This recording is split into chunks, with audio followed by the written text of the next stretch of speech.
Hello, and welcome to another Tristan Has Thoughts Destiny 2 discussion. Does Destiny 2 feel too weekly oriented? It's a question that came to my mind the other day when I was trying to get one of the last few red border dares weapons that I needed. I had completed the weekly pinnacle on all three characters, along with the once weekly 300k bounty, and realized Destiny essentially wanted me to log off until Tuesday. My odds of getting the red border I wanted were essentially null, with me burning through upwards of 30 plus keys with nary a red border in sight. I realized then if I just waited, I could guarantee myself a red border weapon without all the hassle.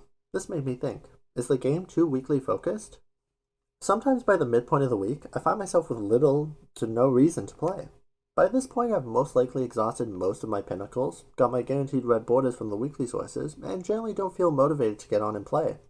I would love to continue to engage with playlists like the seasonal activity, but getting anything of actual value, red borders or pinnacles, is rare to non-existent.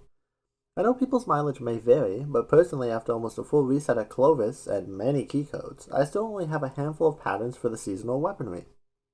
I do feel part of this is an issue with the pursuit of red border weapons, but I think that's a topic for another video. Why do we not have dailies in Destiny? Before you tell me that we do have dailies, bounties, I'm talking on the map daily activities. Remember the flashpoint we used to have? We would complete activities on a planet of Bungie's choosing for a pinnacle. What if we rework that into a daily? Completing activities on X planet turn a guaranteed world loot pool weapon. What if completing a strike tomorrow guaranteed the new Vanguard SMG? Since you can't focus that weapon, I'm sure a lot of people will be excited to work towards a guaranteed drop. Extra reputation for doing a Season of Seraph activity could be another possible reward. I think you get the picture. I feel like a few dailies that rotate could add some freshness to the game in a way we have not seen yet. Sometimes a little motivation and a small reward can make something seem more fun and interesting than it is. I would gladly play a Gambit game a day for a guaranteed sniper drop. That thing can roll surplus harmony for some body shot shenanigans. I do appreciate that Destiny doesn't demand too much of my time though. With most of the drops being tied to weeklies, red borders included, it's easy to bang out a few strikes in Crucible games in an hour and be done with both those pinnacles. Rotate into a battleground heist, and in the span of an hour to an hour and a half, you've completed 3 different weeklies.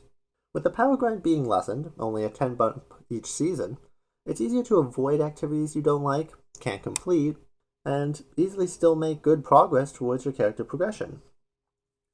Overall, I think a few dailies could be good ways to engage people on a more consistent basis with the allure of targeted loot farms. I think it's best to keep the powerfuls and pinnacles to weeklies, but with how meaningless power is nowadays, I think we could see even that changed. Do you agree with me? Do you think dailies would put too much bloat on the map? Do you have a different suggestion? Let me know in the comments below. I'll be keeping an eye on the comment section, so feel free to let me know your thoughts. Remember, if you like this kind of content, subscribe as I have daily uploads. Give this video a like if you enjoyed it, and remember, every time this video gets a like, a capybara gets a big scritch.